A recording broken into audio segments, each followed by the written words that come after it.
Okay. All right. March the 12th. All right.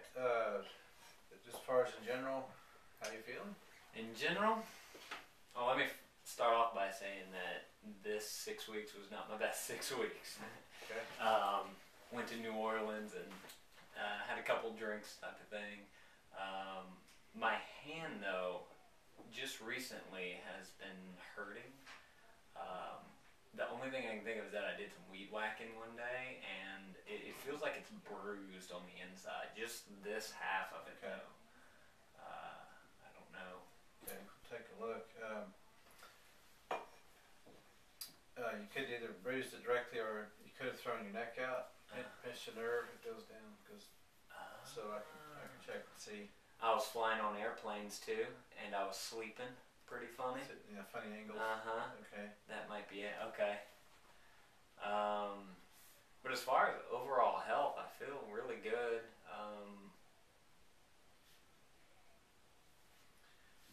Skin. Last time you said skin broke out. Yeah, it seems to have cleared up. Behaving yourself. Okay. Yeah, for the most part. I mean, I get a few acne here and there, but. Okay. Back itches at night. Oh, that's still a problem. Yeah, it's lower back and upper buttocks. Okay. It's like one night I was half asleep and I just started scratching, and I don't know how this happened, but I left marks on my back. Dear. Yeah, it was bad. And I bought that that lotion, the Aubrey lotion you told me to buy, and I don't use it every night, which I know I should, but that seems to help a little bit. Yeah. All right, let me see what else we can come up with. I mean, I know eventually that'll go away as you get healthier. Right. But I think I told you skin is usually one of the last things the body works on. Right. So if we can nourish it from the outside, get there faster. Right. Yeah. Okay. And then sleeping, still sleeping well? Yeah, sleeping really well. Been sleeping a little harder since I got back from my trip. My trip was last weekend, so yeah, I feel like I'm sleeping harder. I don't know if it's just catch up or if my body's just kind of retiring from the trip or what. Okay. But and what about the nosebleeds? I haven't had a nosebleed in a while, so that's pretty good. Okay.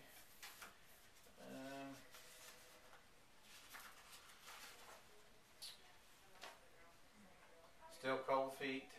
Yep, cold hands, got them right now. Both. And have you noticed anything as far as the blood sugar? Is that more steady? I'd say it's more steady, yes. The past couple of days, or actually yesterday, at times I was feeling a little bit more dizzier than normal. I don't know if it was just getting up really fast because I was doing a lot of that. Okay. That could be it. Also, I've probably been expending more energy lately because we got our house ready for sale and we've been picking up and moving stuff, vacuuming and all that mess. So I don't know if that would have anything to lack or the using up of some of the energy that may have been stored.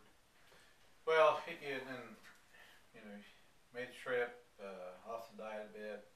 I was talking to your wife yesterday. She was in, and you guys been under a lot of stress. When you start just thinking about moving, and all that talking and all the brain thinking, that's a tremendous amount of stress. Right. Because a move's not a minor deal. Right. And because you got all kinds of considerations, all the way from job to how we're going to afford, where we're going to live, family, church, all those things. And so that can sure fatigue the adrenals. And that's what you're talking about. That's this cold hands and feet's all about. Right. Ultimately get the adrenals, but adrenals affect blood sugar. Adrenals affect the lightheadedness. They affect the extremities. So. Okay. Makes sense. Yeah. All right. We tend. What I was trying to say to Krista. We tend to underestimate academic and emotional stress. as far as the toll it takes on us physically. Because, well, if you're drinking, you say, oh, I've been drinking 10 cups of coffee a day and some donuts and I've got these new problems. And I say, well, look at the formula's pretty obvious. And you go, yeah, because you quantify the coffee and the donuts, right? How do you quantify stress? Right. And so it's abstract, so we don't really tend to think of the price we pay. But anyway, but see, now that you've made a decision, even though now the stress is a different type, it's more academic, which is less taxing on the body than the emotional. So, okay, well, I sound like you're on track. I've got a different cream for the back. There's one we could carry here called what cream? Have you used that before? It's a funny name, I don't know why. And the label says for sunburn, but I happen to know the formulator. The FDA makes them put something on there, and so, but it's for any kind of skin, bump or bruise or cut or. So it actually nourishes the skin. So think about it, yeah. Good, yeah. Then I'm going to take a look at let me see your hand here. Yeah. So turn it over. So you feel it more in here? It's like it starts right around here, and then I can feel it through my two ending fingers. Put your ring down. Okay. Good. Put your knuckles together, but don't let your wrist touch. But you want to bend the wrists as much as they'll bend, but without letting them touch. There you go. Okay. Like that. And so then put some pressure. You want to feel some discomfort here. Some discomfort there? Okay. Now just keep that, don't make it hurt, but just discomfort. And tell me if you feel any tingling in your fingers or that bruise feeling, anything in Yeah, I mean, I can feel it. Okay. In this, right over here in this hand. Okay. Okay. All right. Then that's carpal tunnel is what that is. That's what I was thinking too. See, there's 8 little bones right here, and they form a tunnel that all the ligaments and blood vessels and nerves go through. So you've got those out of alignment slightly. It's pinching the nerve. It goes down to these 2 fingers. So what I'm going to do is I'm going to manipulate your wrist. Okay. Doesn't hurt. All right. You're going to hit it pretty hard like that, and you probably hear some snapping and cracking in there. Okay, here we go. That didn't hurt, did it? Okay. Yeah, they got a little movement at that time, so we'll try one more here. There we go. So let's see if how that does over the next couple of days. Okay. Cool. Yeah, now you know the test for carpal tunnel. Right. If people have it real bad, their fingers just light up. I mean, there's pain or they get real numb. That's how you tell. Because see, sometimes those same symptoms can be a pinched nerve up here. So how do you know? We'll do the test. Okay. And doing that will make you feel the pain and the sensation. If what it does is that if the tunnel is compromised, when you bend your wrist like that, you compromise it even more. But if the bones are lined up, it doesn't change. Gotcha. Yeah. Cool. Yeah. All right. There you go. Oh, thank you. That. Yeah.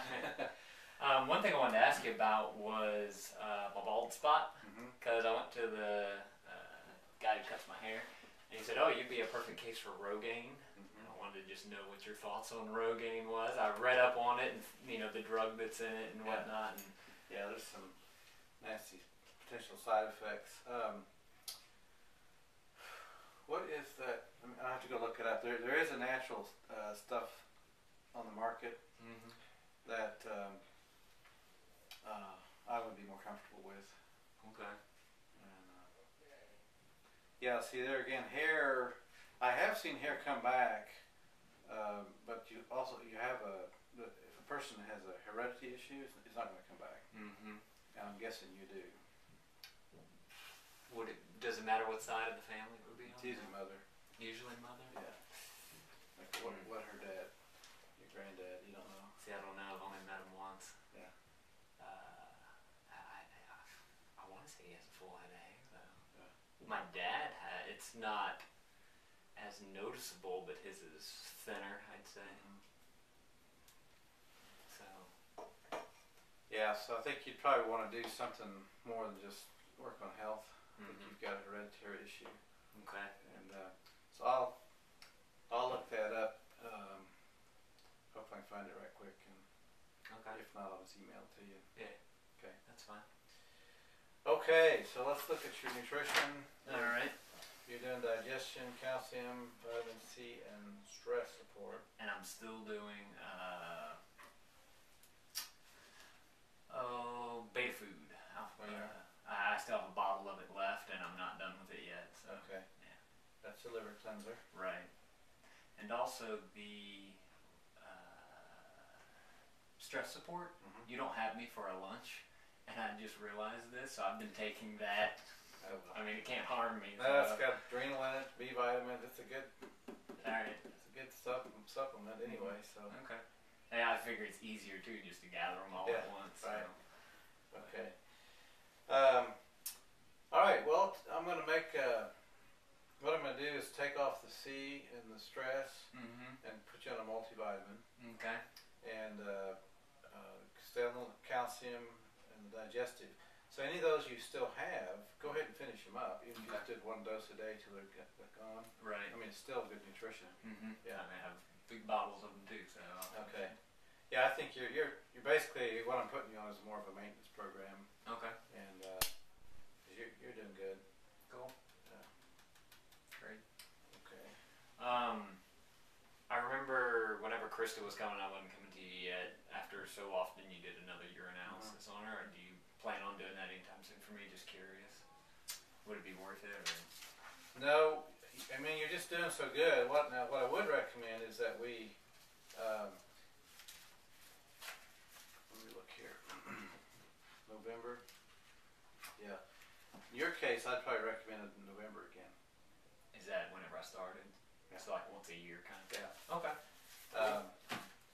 Yeah, some people have real complicated pictures, and so I need more input on them as we go. Right. But yours is pretty straightforward. I mean, you're cooking along great and good, behaving yourself for the most part. Right. So now, if you if you start developing some new symptoms, and I'll explain how that can happen here in a minute. Then we might do that test again or something else to see what's going on. And even when you're in Louisiana, we can still, most of my patients are out of state anyway. I don't know if you do that. So we do phone consult a year, and we can mail. We send it, not the whole bottle. Right, smaller. How do you do that? Now here's a little interesting thing about our health. Let's say a person's in pretty good health. They're eating 9% on the program. They're taking their maintenance vitamins, and 9 months down the road, here's this new symptom comes along. So, how'd that happen? Well, you may be consistent with your diet, exercise, and then the supplements, but life is not consistent. And so you go through spells at work where you might be real stressed for 2 weeks, and then you don't have kids yet, but maybe when your kid's in the hospital with something, and then a month later here's something else. Well, what happens when we're under stress? We can burn 2 and 3 days worth of nutrition, and what we tend not to think about. Oh, I need to help the body make up for that. So after the stress is over, I need to maybe get some extra sleep for a week or drink another glass of juice a day. We do the same thing if we had money expenses that we weren't counting on. So the next month we'd cut back somewhere or get a second job. So over a period of maybe a year, these little stresses that we just accrue debt. Right. And then suddenly the body will talk to us about it. So right. That's why we do check it once a year, because stuff's going to slip in, and we just want to keep you on track. See? Okay. Yeah. Great. Okay. Well, I'll print out a new one for you. Okay. And then I'll see if I can find that hair growth stuff. All right. All right. Great. Fantastic. Okay.